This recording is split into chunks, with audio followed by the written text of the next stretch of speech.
Mes chers frères et sœurs africains, je n'arrive pas à comprendre une chose. Je fais allusion à la situation après le match Guinée-Équatorien et la Côte d'Ivoire. Après la victoire des Guinéens équatoriens, dans les rues, moins de 10 bus ont été saccagés, cassés. Je n'arrive à rien comprendre, quoi. Parce qu'il y a un artiste qui a chanté dans sa chanson de la CAN que tout le monde entier regarde la Côte d'Ivoire. Les voisins regardent la Côte d'Ivoire. C'est-à-dire, le monde entier regarde la Côte d'Ivoire, quoi. Mais si la Côte d'Ivoire a mal fait, qu'ils vont couler, que la Côte d'Ivoire va couler. Un artiste ivoirien a dit cela dans sa chanson. Nous savons tous que le développement d'un pays, le développement d'une communauté, c'est la population.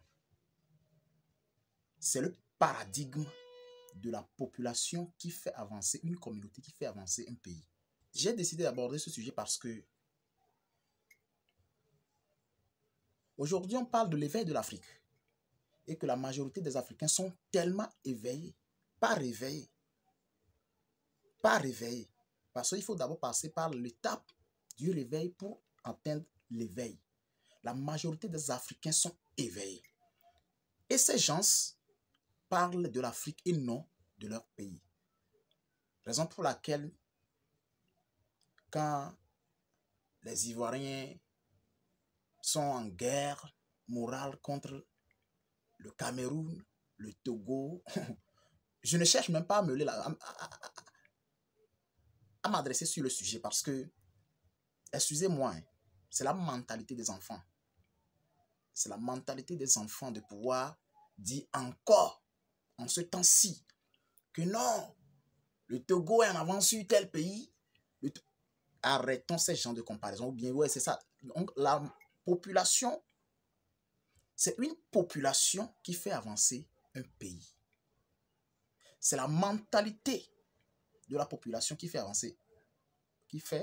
avancer un pays. Maintenant, en 2024, on nous parle d'un jeu. On nous parle d'un game. On nous parle... je ne sais pas quoi. Et après une défaite, on a cassé les bus. Voici quelques questions que j'aimerais vous poser. Les bus cassés, c'est pour les Guinéens équatoriens. Les bus cassés, c'est pour les joueurs ivoiriens.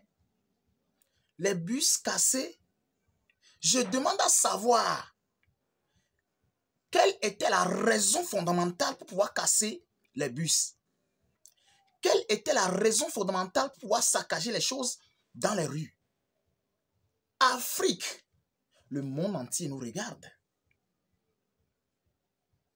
Côte d'Ivoire, ma Côte d'Ivoire, le monde entier nous regarde. Je ne suis pas en train de mélanger toute la population de la Côte d'Ivoire, mais c'est une question de réflexion.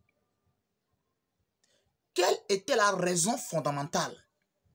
Si quelqu'un en connaît, il faut que la personne vienne nous expliquer. C'est une question. Quelle était la raison fondamentale pour pouvoir aller casser des bus? C'est pour créer le tort à qui? Aux joueurs ivoiriens. Ils ont des comptes à rendre à quelqu'un. C'est-à-dire, mécontentement, c'est envers qui? Mécontentement. En 2024, c'est contre qui? Le gouvernement? C'est la fédération de la Côte d'Ivoire? Afrique.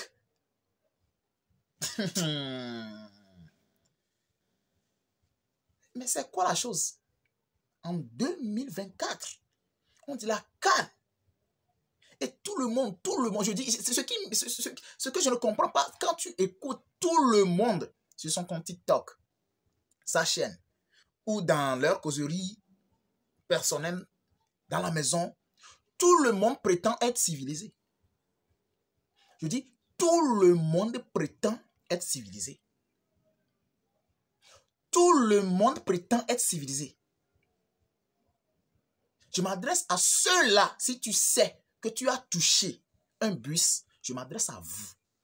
Quelle était la raison fondamentale pour pouvoir casser le bus?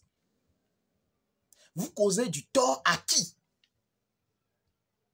Vous pouvez toutefois éprouver votre mécontentement, s'exprimer, ça s'arrête là. Mais contre qui? Les joueurs, l'arbitre, la CAF, le gouvernement de la Côte ivoirienne. Mais c'était contre qui? Les Guinéens équatoriens? Le gouvernement de... C'était contre qui? Ah! Côte d'Ivoire. Côte d'Ivoire. Je parlais d'un artiste, il a bien dit que la Côte d'Ivoire est actuellement au cœur de l'histoire. Parce que la CAN se joue actuellement en Côte d'Ivoire. Et après la défaite, vous avez cassé des bus. Cet mécontentement, c'était contre qui? C'est pour causer du tort à qui? J'aimerais avoir la réponse. Parce que trop, c'est trop. Merci.